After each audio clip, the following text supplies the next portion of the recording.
Тэгэхээр Христ итгэлийг religion буюу шашин биш, харин relationship буюу харилцаа холбоо гэж хэлдэг. За тэгвэл энэ амьд хайрын харилцааны холбооны хувьд хамгийн чухал арга зам бол чимээгүй цаг буюу Бурхны үгийг унших, мөн Бурхантай залбирах, ярилцах энэ цаг гэж хэлдэг. Тэгэхээр итгэгч хүмүүс бидний хувьд амин чухал зүйл бол байшингаар ярих юм бол байшингийн маань суур, модоор ярих юм бол модны маань үндэс бол Бурхантай харилцах энэ харилцаа холбоо байна. Бидний сайн мэддгээр бол чимээгүй цаг буюу эсний үгийн өмнө очих, залбирах энэ цаг байна. Тэгэхээр чимээгүй цаг гэдэг бол итгэгч хүмүүсийн бидний хувьд маш чухал зүйл учраас та бүхэндээ чимээгүй цагийн талаар цоврал хичээлийг хүргэж байна. Тэгэхээр энэхүү хичээлээр дамжуулан бид яагаад ер нь итгэгч хүмүүс чимээгүй цаг гэдэг зүйлийг хийх ёстой юм бэ? Дараа нь яаж бид нар энэ чимээгүй цагийг хийх вэ гэдэг асуултын хариултыг та бүхэндээ өгөх болно. Тэгэхээр Христ итгэгчдийн хувьд үнэхээр итгэлийн нэгэн баатар бол Жорж Мюллер байна. Тэгэхээр Жорж Мюллерийн талаар мэдгүй хүн гэж бол мэдээж байхгүй байна. Тэгэхээр энэ Бурхны агуу хүний амьдралыг тэр бурханлаг амьдралыг тэтгэсэн нэгэн чухал зуршил түүний амьдрал байсан гэж тэр ярьдаг. Тэр юу гэхээр Жорж Мюллер өглөө болгон босоод эхлээд Библийг уншдаг. Дараа нь залбирдаг. Яагаад тэр энэ дарааллыг бий болгосон бэ гэхээр би өглөө босонгуудаа хамгийн түрүүнд би Бурханд ярих биш, Бурхан эхлээд надад яриасан гэж. Бурхан Библиэр дамжуулан би Библийг уншихад Бурхан надтай ярих болно. Дараа нь би залбирлаараа дамжуулан Бурханд үгээ хэлж Бурхантай ярилцах болно гэж. Энэ итгэлийн зуршил түүний амьдралыг гайхамшигтай итгэлийн хүн болгож түүнийг өрөөсөн гэж хэлдэг. Тэгэхээр Христ итгэлийн үндэс суурь бол Библи буюу Бурхны үг байна. Бидний итгэл Бурхны үгэн дээр суурилж байдаг. Итгэл хаанаас ирдэг юм бэ? Итгэл юунаас ирдэг юм бэ? Тэгэхээр итгэл бол өөр хаанаас ч юунаас ч биш, хинээс ч биш. Зөвхөн Христээс, Христийн үгнээс ирдэг гэдгийг бид үргэлж санах хэрэгтэй. Тиймээс хэн нэгэн хүн үнэхээр итгэлийг хүсэж байгаа бол Христийн үгийг хүсэмжлэх хэрэгтэй гэж. Нэгэн хүн чимээгүй цагийг ингээд зүүрлж хэлсэн байдаг. Миний хувьд чимээгүй цаг гэдэг бол яг би дугуй унаад явж байгаад тэгээд маш том ачааны машинтай хэдэн тооны ачаа атсан тэр том ачааны машинтай мөргөлдөхтэй адилхан юм. Гэхдээ энэ ослоос болоод би өөхөх биш. Эсвэл гэмтэх биш Энэ хүчтэй мөргөлдөөн энэ Бурхны үгтэй учирч энэ хүчтэй цохилт маань миний зүрхэнд хурж миний амьдралыг харин ч эдгээж сэргээж миний амьдралд гайхамшигтай зүйлийг хийдгээ гэж зөөрлөн хэлсэн байдаг. Тэгэхээр бид та бүхэндээ гүн үндэстэй сүнслэг амьдралын талаар хуваалцах болно. Тэгэхээр гүн үндэстэй сүнслэг амьдрал гэдэг бол доошоогоо урах талаар ярьж байгаа. Тэгэхээр модны хувьд үндэс маш чухал. Тэгэхээр бидний хувьд Бурхантай харилцах харилцаа холбооноос бүх зүйл маань хамаардаг гэсэн үг. Англи хэлэн дээр devotion time гэж хэлдэг тийм үү. Тэгэхээр энэ devotion time гэдэг бол сүсэг бишрэлийн цаг ч гэдэг юм уу. Бурхантай ойр дотн байх цаг, өдөр тутам Бурхантай өнгөрүүлэх цаг. Мөн quiet time буюу бид нар бол чимээгүй цаг гэж хэлдэг маа тийм үү. Чимээгүй орчинд Бурхны үгийг уншиж, бясалгаж, залбирах энэ цагийг хэлж байгаа. Тэгэхээр энэ арга зам бол Бурхан руу ойртох, Бурхантай уулзах ийм цаг байна. Тэгвэл итгэгч хүмүүс бид нар яагаад Бурхантай уулзах цаг буюу энэ чимээгүй цаг энэ devotion time-ыг бид нар заавал гаргах ёстой байна гэж. Тэгэхээр би танаас асууя. Бурханлаг хүн гэж юу ямар хүнийг хэлэх юм? Ивэлээр дүүрэн хүн гэж ямар хүнийг хэлэх вэ? Тэгэхээр бид нар ивэл авна гэдэг ойлголтыг болох төр зөвхөн бид нар залбирлын хариултыг авдаг ч юм уу эсвэл ямар нэгэн материалын зүйлийг олж авдаг ч юм уу нэг энэ хүрээнд бид нар боддог. Гэтэл яг ивэлийг авна гэдэг чинь ивэлээр дүүрэн хүн гэдэг нь ямар хүнийг хэлж байгаа гэхээр ивэлийг авна гэдэг нь нэг бол Бурхан над дээр ирэхийг хэлж байгаа. Эсвэл би Бурхан дээр очихыг хэлж байгаа гэсэн. Энэ Бурхантай уулзалт учир гэдэг бол хүмүүний амьдралын хамгийн дээд ерөөл ивэл юм а гэдгийг бид нар ойлгох хэрэгтэй. Тэгэхээр 1-р Иохан 2-р бүлгийн 12-оос 14 дэх эшлэлдэр Христэд итгэж хүмүүс бидний хувьд зөвхөн одоо физикал буюу энэ махан биеийн одоо наснаас гадна сүнслэг нас. За нөгөө талаас одоо итгэл буюу төлөвшөлтийн нас гэж байдаг юма гэдгийг энд өгүүлсэн байна. За 4 янзын одоо төлөвшөлтийн үе шат буюу насны ангиллыг, сүнслэг насны ангиллыг энд Иохан өгүүлсэн байна. За эхнийх нь нялхсаа гэж хэлсэн. Та нар эцгийг мэддэг гэж хэлсэн. Тэгэхээр нялх хүүхдийн хувьд яг тэр аавынхаа, ээжийнхээ яг тэр болцод үгүй хайрыг нь авч тэр аавынхаа хайрын одоо тэр гол анхаарлын төвд нь байж тэр зөвхөн тэр хайраар дамжуулан аавыгаа таньж мэддэг гэсэн үг. Итгэлийн хувьд бас одоо нялх хүүхд яг ийм байдаг гэсэн. За хоёрдугаарт нь бяцхан хүүхд гэж хэлсэн. Нүгэл чинь уучлагдсан учраас гэж энд өгүүлсэн байна. Тэгэхээр бяцхан хүүхд байхдаа бид нар балчир байхдаа олон алдаа гаргадаг, олон буруу зүйлийг хийдэг. Тиймээс эцэгээс маш их одоо тэр зэмлэлийг авдаг. Нөгөө талаас бид нар маш их уучлалыг авч энэ уучлал хайр дотор бид нар ухаарч төлөвшөж явдаг. Тэр эхний энэ одоо нялх одоо бяцхан хүүхд гэдэг энэ хоёр төвшнийг авч үзэх юм бол энэ төлөвшөлтийн хувьд бол сүү удаг балчир хүүхдийн талаар энд өгүүлж байна итгэлийн хувьд. За харин гуравт нь юу гэж байгаа гэхээр залуусаа та нар бол хүчтэй гэж хэлсэн. Яагаад гэвэл Бурхны үг та нарын дотор байдаг. Тэгээд та нар ёрын нэгнийг дийлсэн юм а гэж хэлж байгаа. Одоо энэ бол бор хоолнд орсон, үгээр өсөж төлөвшсөн Бурхны үгэн дотор хүчтэй үнэхээр бие даасан тийм итгэлтэй жинхэнэ одоо дагалдагч хүний одоо дүр төрхийг энд өгүүлж байна. За дараа нь мэдээж эцгүүдээ гэж хэлсэн. Эхнээсээ байгаа түүнийг та нар мэдсэн тул гэж. Тэгэхээр энэ мэдлэг бол зөвхөн нэг толгойн мэдлэг биш. Энэ бол зүрхний мэдлэг. Амьдралын туршлагаар Бурхныг таньж мэдсэн. Нөгөө талаас энэ мэдлэгээр дамжуулан Бурхан аавтай адилхан болж хувьсан өөрчлөгдсөн энэ төлөвшөлтийн магадгүй дээд хэмжээ буюу сүнслэг эцгүүдийн талаар энд өгүүлсэн. 1-р Коринт 14-ийн 20-р эшлэлээр хэлэхдээ ах トゥ нараа ухаанаараа хүүхдүүд байж болохгүй. Бузар мууд балчир хүүхчиг байж харин ухаанаараа төлөвшсөн байгаараа гэж өгүүлсэн болол Еврей номын 6-гийн 1-дэр хэлэхдээ тиймээс Христийн тухай анхдагч сургаалыг орхиж төлөвшил рүү тэмүүлцгээе гэдэг энэ одоо уриалгыг өгсөн.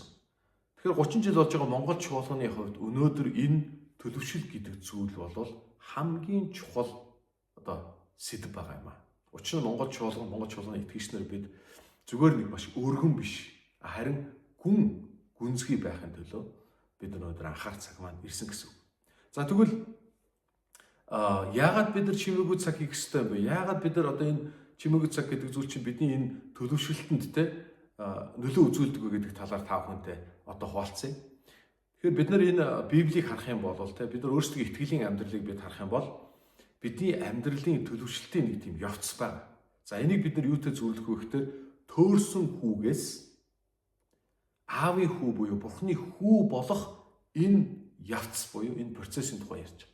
Тэгэхээр бид бүгдээрээ гим нүгэл дотор төөрсөн Адамын дотор бид бүгдээрээ гим нүгэл дотор төөрж Бурхнаас гэрээсээ холдон явсан. Тэгээд Христ дотор бид нар эргэж ирээд гэртээ эргэж ирсэн.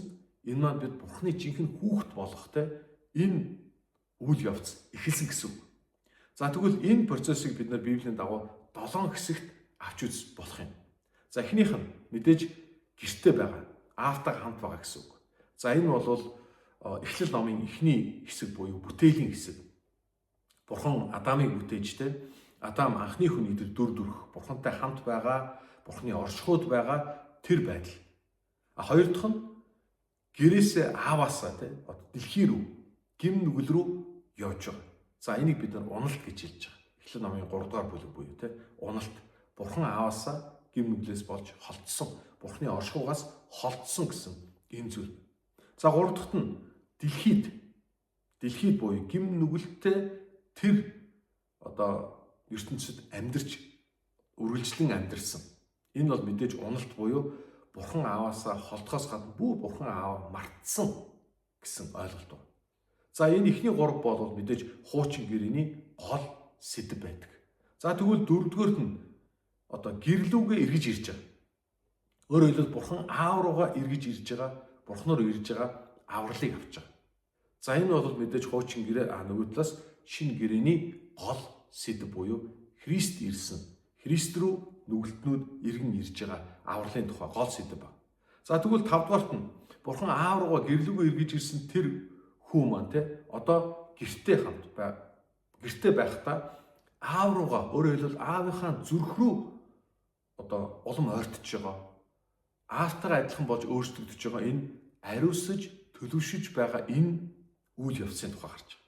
За энэ бол шинэ гэрээний захидлуудын чуулгануудад хандсан захидлуудын гол сэдэв байгаа юм. За тэгвэл 6-ат нь дэлхий рүү гэж хэлж байгаа. Одоо буцаад дэлхий рүү явж байна тийм үү? Гэхдээ энэ удаа бол нүглээс болж ааваасаа холдож дэлхий рүү явж байгаа биш, харин ааваасаа илгээлтийг аваад ааваасаа буцаад дэлхий рүү илгээгдэж байгаа. Одоо аавынхаа ажлыг хийхийн тулд дэлхий рүү илгээгдэж байгаа энэ үйл явцын тухай гарч. Энэ бол мэдээж анхны чуулган буюу одоо Үлс номон дээр гарч байгаа тэр одоо үйл явдал байж болох юм. За ингээд 7-т нь буюу мэдээж хүний амьдралын төгсгөл бол бид нар буцаад гэрлүүгөө буюу аав руугаа мөнхийн улс руу очиж байгаа. Энэ одоо 7 үе шатыг бид нар харж байна. За энэ бол бидний итгэлийн амьдралын одоо үе шат. Бид нар төөрсөн хүүгээсээ Бурхны хүү болж байгаа. Бурхны хүүхэд болж байгаа тэр одоо процесс энэ бүхэл он жилүүдийн тухай энд өгүүлж байдаг юм. Тэгэхээр бид бүгдээрээ төөрсөн хүүхдүүд буюу ааваасаа холдсон гим нүглийн дотор төөрсөн тийм хүүхдүүд байсан. Гэхдээ бид нар эргээд гэртээ ирсэн эргээд бид нар гэртээ ирээд аавынхаа гэртээ бид нар ирсэн боловч нөгөө л одоо хуучин амьдралын зуршлууд, гим нүглүүд нөгөө одоо төөрсөн хүүгийн тэр одоо дотоод ертөнцүүд бидний амьдралд байсаар байдаг. Гэдгээр бид нар гэртээ эргэж ирсэн боловч нөгөө л төөрсөн хүү маань хэвээрээ байдаг учраас төөрсөн хүү маань жинхэнэ Бурхны хүүхэд болох энэ одоо үйл явцтай итгэлийн процесс гэдэг бол бидний амьдралд үргэлжлэн явсаар. Тийм учраас бидэнд энэ одоо Бурхны үг буюу залбирал, тэр чимээгүй цаг буюу харилцаа холбоо гэдэг чинь бидэнд маш чухал хэрэгтэй байна. Яагаад гэвэл бид хэдийгээр гэртээ ирсэн ч гэсэн бид муу сүнсний эсрэг бид гим нүглийн эсрэг бат зогсож бид нар ялан дийлэх хэрэгтэй. Яг түрүүн хэлсэн одоо итгэлийн хувьд залуу хүнтэй адилхан хүчтэй байж Бурхны үг бидний дотор байснараа бид нар ёрын мөг ялан дийлэх хэрэгтэй. Тийм учраас дийл мүүд хэлсэн байгаа Бурхны үг буюу Библи биднийг нүглээс хол байлгадаг юм аа.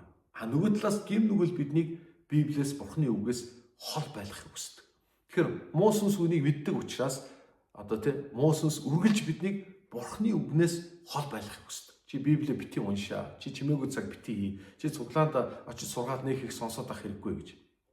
Энэ бол Библиэс биднийг холдуулсан, Бурхны үг ба Бурханаас биднийг холдуулсан сатааны арга зам.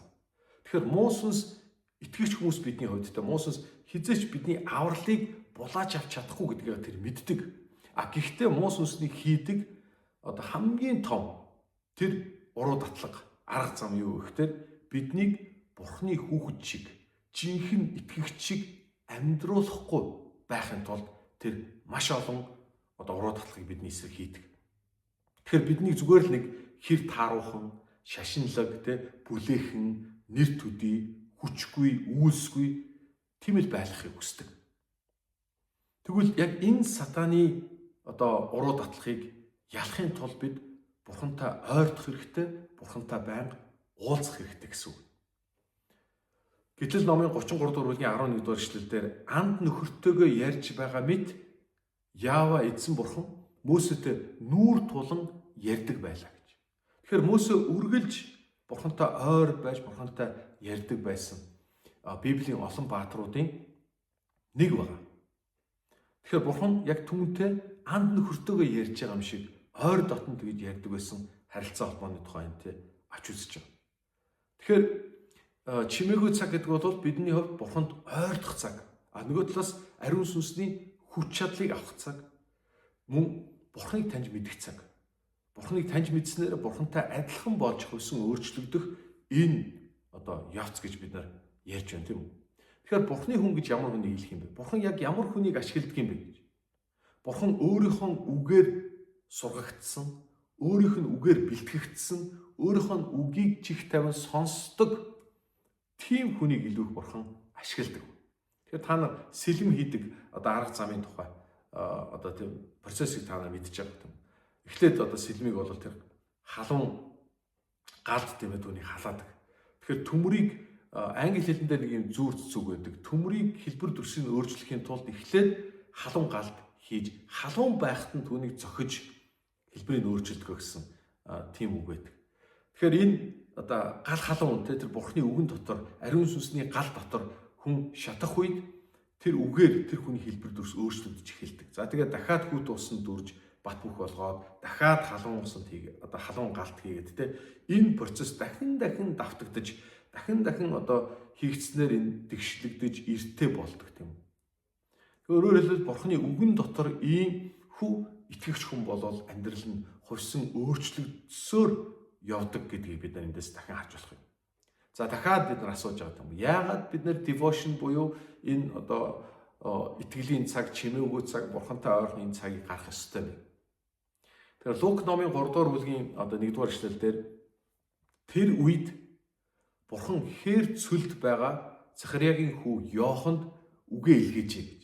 За өөр орчуулгаар ярих юм бол Йохан цөлд байх үед бурхны үг Йоханд иржээ гэсэн. Бурхны үг ирсэн байгаа юм тийм. Тэгэхээр цөл бурхны үг ирдэг. Тэгэхээр Йохан цөл бурхантай уулзаж бурхны үгийг авсан. Мөсе, Есүс хүртэл цөл бурхантай уулзсан. Тэгэхээр төөрсөн хүү маань гэртээ ирээд одоо ингээд аахан гэртээ амьдарч байгаа. Гэтэл түүнд нөгөө энэ дэлхийн хуучин амьдралынхаа уруу татлага, муу сүнсний уруу татлага. За тэр үтгийн хэлтэй төрсөн ах нь хүртэл түүнийг одоо үзэн ядаж түүнд дургүй байгаа, түүн рүү дайрч байгаа. Энэ олон янзын одоо уруу татлагууд энэ олон янзын бэрхшээлүүд байна. Тэгвэл энэ бүгдийг даван туулахын тулд юу хамгийн чухал вэ гэхээр төөрсөн хүүхд аавын үг чухал. Аавын хүлийн зөвшөөрөлт чи муу сүнс юу гэж хэлжсэн ч гэсэн, өнгөрсөн амьдрал чинь юу гэж хэлжсэн ч гэсэн, магадгүй ах чинь чамайг юу гэж хэлсэн ч гэсэн миний үг чам чухал шүү. Би чамд хэлж чинь чи бол миний хүү юм аа гэж. Би чамайг уучлсан, хайрлсан. Энэ бүх бурхны үгийг сонсон гэдэг бол төөрсөн хүүгийн хувьд итгэлээ сахих, цаашлаад итгэл нь одоо бат бөх болж өсөх хамгийн чухал одоо хүчин зүйл. Тэгэхээр цөл гэдэг бол еврей хэлнээр медвар гэж хэлдэг. Энэ бол бурхны үг байдаг газар, бурхны үг гардаг газар гэсэн утга байна. Тэгэхээр мэдээж зэлүү цөлд бол хинч байхгүй. Зөвхөн бурхан бит хоёр байна гэсэн. Зөвхөн бурхантай уулзсан учирдаг тэр газрыг зэлүү цөл гэж хэлж байгаа тийм үү. Тэр цөлд байх үед, намайг ганцаархан байх үед бурхны үг надад ирэх болтугай. Бурхан үгээрээ надад бас ирэх болтугай гэж. Тэгэхээр чимээгүй цаг гэдэг бол яг энэ цөлтэй адилхан. Өөрөөр хэлбэл зэлүүд газар буюу чимээгүй зөвхөн бурхан бит хоёр байгаад уулздаг тэр газар. Тэгэхээр таны хувьд ийм итгэлийн цөл буюу за магадгүй энэ нь таны одоо жижиг өрөө ч юм уу аль нэгэн одоо газар байж болох юм. Зөвхөн бурхан таяр уулзах тэр цаг таны өмнө бурхны үг дэлгээстэй байгаа та залбирч байгаа энэ одоо газрыг хэлж байгаа байхгүй. Тэгэхээр яг энэ үед бурхны үг ирдэг, бурхан өөрөө ирдэг. Тэгэхээр бид нар түрүү хэлсэн эвэгдэн гэдэг бол өөр зүйлээс бурхан надад ирэхийг хэлж байгаа. Бурхны үг надад ирж, бурхны үг надад өгдөхийг хэлж байгаа. Дуулал номын 29-4-дөр хэлэхдээ Явагийн дуу хоолой бол хүчрхэг юм аа. Явагийн дуу хоолой бол сүрлэг юм аа гэж хэлсэн. Бурхны үг бол хүчрхэг, маш хүч чадалтайгаар бидний амьдрал хурж ирдэг. Тэр алдарт Августины амьдралыг оронгоор нь эргүүлэхийн тулд нэг л ишлэл хангалттай байсан байхгүй. Тэгвэл таны амьдралыг өөрчлөх тэр нэгэн ишлэлтэй та уулзсан учирсан. Тэр нэгэн ишлэл таны амьдралыг гайхамшигтайгаар өөрчилж, шинжилж одоо ч гэсэн таны амьдралд гайхамшигтай хүч нөлөөллийг үзүүлсээр байна. Тэгэхээр энэ чимээгүй цаг гэдэг бол бурхны үгээр, бурхны хүч чадлаар бид нар дүүрэх цаг байдаг. Тэгэхээр бясалгалыг одоо ертөнцийн хүмүүс бол өөрийгөө хоослох гэж хэлдэг бол Христ итгэж бид нар бол харин өөрийгөө дүүргэх. Юугаар дүүргэх вэ? Бурхны сүнсээр, бурхны үгээр, бурхнаар дүүрнэ гэсэн. Еврей номын 4:12 дээр хэлэхдээ бурхны айлтсан үг гэдэг бол маш хүчтэй, үр нөлөөтэй. Яг л тэр хоёр талдаа иртэй хурц сэлэмтэй адилхан гэж. Бидний зүрхэнд нэвтрэн ордог. Яг л энэ бурхны үгийн учрал бидний амьдралд энхүү хэрэгтэй байна. Бид хэрхэн энэ ертөнцид гимнүглийн эсрэг, сатааны эсрэг зогсож чадах юм бэ? Бид бол сул дорой хүмүүс. Бидэнд хүч чадал хэрэгтэй. Тийм учраас бид Бурхантай уулзах хэрэгтэй. Есүс нэг удаа надад хэн хүрсэн бэ гэж. Тэр дагалдагч нар нь энэ асуултанд одоо маш гайхсан. Энд маш олон хүмүүс байна. Маш олон хүмүүс танд хүрсэн шүү дээ гэж. Гэтэл тэр олон хүрэлтүүдийн дотроос нэгэн хүрэлт бол маш онцгой байсан. Тэндээс Есүсээс яагаад гэвэл хүч гарсан. Надаас хүч гарсан гэж. Мэдээж тэнд маш олон хүмүүс цуглаж Есүс рүү хурж исэн. Тэр дотроос тэр нэгэн эмэгтэй жинхэнэ чин сэтгэлийн итгэлийн тэр онцгой хүрэлт байсан. Есүс үнийг мэдэрсэн. Тэм учраас Есүс хүч гарсан. Тэгээд тэр хүч тэр эмэгтэйд хүрчтэй тэр эмэгтэй эдгэрсэн гэдэг. Тэгэхээр өнөөдөр чуулганд маш олон хүмүүс ирдэг. Маш олон хүмүүс ирээд зүгээр Есүс ямар нэгэн байдлаар хүрдэг ч юм уу, зөрөөд явдаг ч юм уу. Гэтэл энэ дотроос жинхэнэ итгэлийн Бурхныг ирэн хайсан тэр хүний эзэнд хүрч байгаа хүрэлт, эргээд эзний бас тэр хүнд хүрч байгаа хүрэлт гэдэг бол онцгой байдаг. Тэгэхээр ах トゥ уснараа чимээгүй цаг гэдэг чинь зүгээр ингээд Библийг уншаад би хийх ёстой гэх нэг тийм хүчээр хийж байгаа зүйл биш. Энэ цаг болвол яг л би итгэлээрээ эзний хүссэн тэмүүлж, эзнийг ирэн хайж, эзэнд би хүрч байгаа тэр цаг нөгөө талаас эзнээс хүч чадал гарч, эзний тэр хүч чадалтай үг надад хүрч байгаа тэр онцгой цаг. Тэгэхээр энэ онцгой хүрэлттэй би Бурханд хүрч байгаа, Бурхан надад хүрч байгаа. Энэ онцгой хүрэлтээр дамжуулан бидний амьдрал махан бие сүнсний эдгэрэл чөлөөлөлтүүд гайхамшгууд бий болдог. Өнөөдөр ч гэсэн Бурхан өөрийнхөө хүчит үгээрээ таны амьдралд маш хүчтэй гайхамшигтай нөлөөллийг та бидэнд хүрхийг хүсэж байгаа. Тэгэхээр хэрвээ танд цөл байгаа бол, хэрвээ цөлд Бурханы үг хүч чадалтайгаар таны амьдралд ирж байгаа бол та Голиотын өмнө зогссон Давид шиг амьдарч чадна. Та Зерубабел шиг том уулаа чи миний өмнө тал болгохтун гэж тунхаглаж чадна. Та Даниэлийн 3 найз шиг юу ч болж байсан Бурханд найзсаа байж чадна. Та тэгээ Даниэл шиг арслангийн агууд ч гэсэн зогсож чадна. Та Йосеф шиг нүглээс зутаж чадна гэсэн. Учир нь Бурхан танд хүрсэн учраас, Бурханы хүч чадалтай үг таны амьдралд өгөгдсөн учраас. Тэр ялгаа нь юм л. Тэгэхээр тэр цөл гэдэг бол өөрөөр хэлбэл бидний тэр чимээгүй цаг буюу Бурхантай уулзж байгаа цаг гэдэг бол бидний ялалт байгуулдаг цаг буюу ялалтын газар баг. Ялалт тэнд шийдвэрлэгддэг. Тэгэхээр тэнд ялсан хүн бол амьдрал дээрээ ялна гэсэн үг. Тэг би танаас маш чухал асуултыг асууя. Өнөөдөр та өөрийнхөө амьдралыг хардаа. Өнөөдөр таны амьдралд Бурханы үг илүү их үр нөлөө үзүүлж байна уу? Эсвэл энэ ертөнцийн зүйлсүүд, магадгүй ертөнцийн гим нүгэл ч юм уу, энэ ертөнцийн аливаа зүйлсүүд таны амьдралд илүү их нөлөө үзүүлж байна уу? Альных нь нөлөөг та илүү их авч амьдрч байна. Бид өөрсдөөс харсан. Үнэхээр Бурханы үгийн тэр хүч нөлөөлөл өдөр бүр таны амьдралд ямар нэгэн байдлаар нөлөөлж таны амьдралд хүрч байна. Матай 6-гийн 6-аар хэлэхдээ харин залбирахдаа та нар өрөөндөө ороод үүдээ хаагаад нууцаар оршигч тэр Бурхан эцэгтэй хандан залбираа. Нууцаар харагч эцэгч нь та нарт буцааж төлөх болно гэж хэлсэн.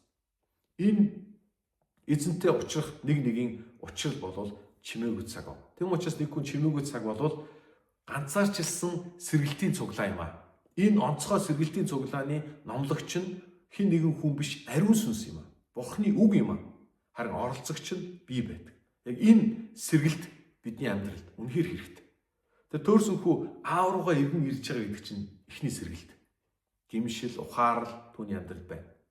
Хоёр дахь сэргэлт нь тэр аавтайгаа улам илүү ойр дотн ярилцаж аавынхаа үгээр дамжуулан улам илүү ухаарч хувьсан өөрчлөгдөж байгаа дараагийн тэр сэргэлт байна. Аавтайгаа адилхан болж байгаа энэ сэргэлт. Энэ бол төлөвшөлтийн сэргэлт гэж байдаг. Гэтэл аавтайгаа үргэлж хамт байсан том ахыг хараарай.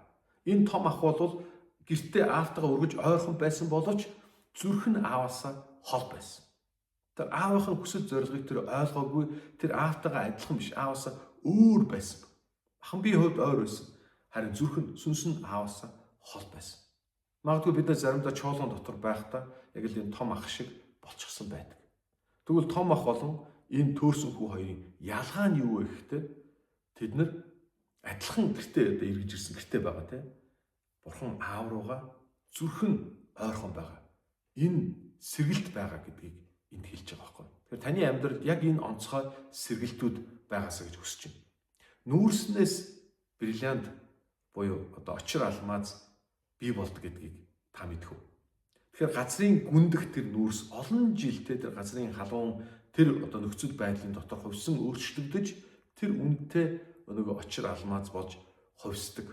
За сувд бас хисаан дотор яаж хувьсан өөрчлөгдөх талаар та бүхэн мэдчихэв. Тэгэхээр тэр нэгэн нүүрс үндсэнтэй очир алмаз болон даймонд болж өөрчлөгдөж байгаа энэ явцыг харуулж байна. Тэгэхээр латин хэлэн дээр энэ даймонд гэдэг болохоор адамас гэж хэлдэг. Адамас гэдэг нь ямар утгатай вэ гэхээр хинч устгаж эзлэж авч чадахгүй гэсэн тэр утга байна. Тэгэхээр өнөөдөр бид өөрсдөө итгэлийг харахтаа бид хэрхэн хувьсан өөрчлөгдөж байна гэдгийг бид харах хэрэгтэй.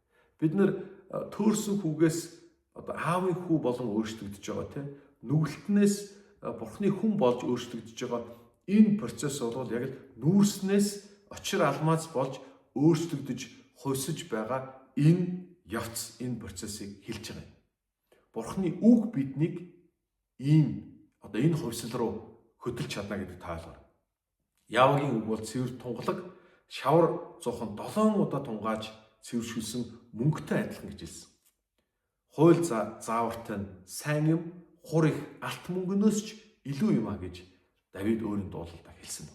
За тэгэхээр ах トゥ нараа төөрсөн хүүгээс аав руугаа иргэн ирж байгаа, гэрлүүгээ ирж байгаа. Гэртээ ирээд аавтайгаа адилхан болж хувьсан өөрчлөгдөхөөс гадна цаашаа аавынхаа ажлыг хийж аавынхаа хүслийг гүйцэтгүүлэхийн тулд гэрээсээ дахиад дэлхий рүү явж байгаа энэ процесс энэ үйл явц өнөөдөр бидний амьдралд байна. Ихэнх итгэгчнэр зүгээр л ертөнцөөс гим нүглээс дэлхийд ирээд чуулган дээр ирээд тэгэл зогсчдаг. Нөгөө цаашлаад явдаг процесс нь маш удаан явдаг. Гэтэл бид нар аавтайгаа адилхан болох тэгээд цаашаа бид нар аавынхаа хүсэл зорилгыг гүйцээж аавынхаа төлөө үргэлжлүүлэн явах гэсэн энэ явц бидний амьдралд үнэхээр хэрэгтэй байгаа байхгүй. Гэтэл муу сүнс өнөөдөр биднийг за чи ингээд аврагдсан юм чи болоо. Одоо зүгээр сүмдээ гэртээ ингээд байж. Заавал бурхан шиг болох хэрэггүй. Заавал бурханы ажлыг нэг хийх гээд ах хэрэггүй. Тэр чинь пасторууд хийдгийн чи бол зүгээр л нэг итгэгчээрээ л байж. Зүгээр л сайхан итгэгчээрээ, жинийн итгэгчээрээ байж гэж. Тэр нь бол муу сүнсний уруу татлах. Яг тэр би түрүүн хэлсэн муу сүнс биднийг бурханы хүүхчийг, жинхэнэ итгэгчийг байлгахыг хүсдэггүй. Бурхан шиг байлгахыг хүсдэггүй. Энэ уруу татлага үргэж бидний амьдрал ирдэг гэсэн. За тэгвэл ах トゥ нараа төлөвшил гэдэг зүйл чи юу гэсэн үг юм бэ? Бүгдээрээ бодцгоо. Тэгэхээр төлөвшил гэдэг бол эхлээд над шиг нүгэлтнийг өршөөж аварсан тэр бурхны агуу хайр нэгүсэлдтэй талархах тэр зүрх сэтгэл, тэр анхны хайр, тэр итгэлийн талархал магтаалаа үргэлжлүүлэн хадгалахыг хэлж байгаа. Мөн төлөвшил гэдэг бол өөрийнхөө хүслийг гүйцэлдүүлэхийн тулд аавынхаа гэрт байхыг хэлэхгүй. Харин аавынхаа хүслийг биелүүлэхийн тулд оршин байхыг хэлж байгаа. Нөгөө талаас төлөвшил гэдэг бол өөрийнхөө хүслийг гүйцээгээд тэгээд чуулганаасаа дэлхий рүү, дэлхийгээс чуулган руу ингэж ирж очихыг хэлж байгаа биш. Харин аавынхаа гэрттэй өөрийнхөө хүслийг хайж аавын хүсэл миний хүсэл болж тэгээд аавын хүслийг авсан би аавын хүслийг биелүүлэхийн тулд аавын ажлыг хийхин тулд гэрээсээ гараад явж байгаа. Энэ бол жинхэнэ гайхамшигтай төлөвшил юм аа. Би дахиад хэлээ, төлөвшил бол бурхан аав шиг болох, бурхан аавынхаа ажлыг хийх явдал. Тэгэхээр Есүс төрсөн хүүгийн сургаалт үлгэр дээр бас юм зүйл гардаг шүү дээ. Есүс ч гэсэн яг төрсөн хүү байсан юм аа. Сонин ойлголт. Яагаад гэвэл Есүс Тэнгэрийн улсыг бурхан аавынхаа тэнгэрт байгаа бурхан аавынхаа гэрийг орхиод тэр дэлхий рүү явсан. Гэхдээ энэ Есүсийн дүр төрх болвол гим нүгэл рүү явж байгаа тэр одоо уруу татлаханд ороод явж байгаа тэр төрсөн хүү биш те. Аавынхаа ажлыг хийхин тулд ааваасаа илгээгдэж байгаа энэ дүр төрх байна. Тэгэхээр энэ одоо төлөвшил бидний амьдрал байх хэрэгтэй. Та нар Йонаг сандаа. Йона Бурхны ажлыг хийсэн. Гэхдээ тэр дургүй байсан те. Бүр ингээд хүчээр албадлагаар тэр хийсэн. Тэр Бурхны үгийг дамжуулсан боловч тэр аавын зүрх сэтгэлийг, аавын хүслийг дамжуулж чадаагүй. Тэгэхээр заримдаа бид нарт яг энэ Йона шиг дүр төрх байдаг. Бид нар ингээд хүчээр хийдэг те. Ингээд дуртай дургуйч бид нарт хийдэг тийм үе байдаг. Гэтэл мэдээж бидний амьдрал одоо энэ өөрчлөлт төлөвшөлт байж баяртайгаар эзэнд үйлчлэх тэр төлөвшөлтийн цаг үе бидний амьдралд ирдэг гэсэн. За тэгвэл ах トゥ уснараа чимээгүй цаг гэдэг бол те үнэхээр биднийг энэ жинхэнэ төлөвшил рүү хөтлөн дагуулж зогсохгүй биднийг Бурхантай адилхан болгож Бурхан аавынхаа ажлыг хийхэд мөн үнэхээр одоо хүч чадалтай бурханлаг тийм хүн болоход үргэлж биднийг одоо те туслах болно гэдгийг үргэлж бүгдээрээ санацгаая. Тэгээ сургаалын төгсгөлд бүгдээрээ Йошуагийн одоо үгийг санацгаа. Йошуад хэлсэн тэр үг тийм гагцхүү одоо чи үүнээс баруун тийш зүүн тийш бүү хазаа. Хуулийн одоо энэ үгийг чи амнаасаа бүү салгаа гэсэн. Түүгээр зогсохгүй номд бичигдсэн бүгдийг сахин биелүүлэхийн төлөө өдөр шөнөгүй түүнийг тунгаан бясалгаж яваа гэж байна. Бурхны үгийг тунгаан бясалгаж яв. Өдөр шөнөгүй чимээгүй цагаа хий гэж хэмжээлж. Тэгвэл чи одоо зам мөрчин дэвжин дээшилж чи амжилтанд хүрэх болно гэж байна. Тэгэхээр ах トゥ уснараа бид нар гагцгүй Бурхны үгтэй үргэлж хамт байж Бурхны үгийг тунгаан бясалгадаг, чимээгүй цаг хийдэг, үгэн дотор төлөвшсөн хүч чадалтай Бурхны хүмүүс байхыг эзний нэрээр хүссэн ерөөж байна. За ингээд эхний хичээлээр та бүхэнд хүргэлээ. Дараагийн хичээлээр та бүхэндээ бид яаж тэгвэл энэ чимээгүй цагийг илүү үр дүнтэй хийж чадах вэ гэдэг талаар илүү дэлгэрэнгүй та бүхэндээ хуваалцах болно.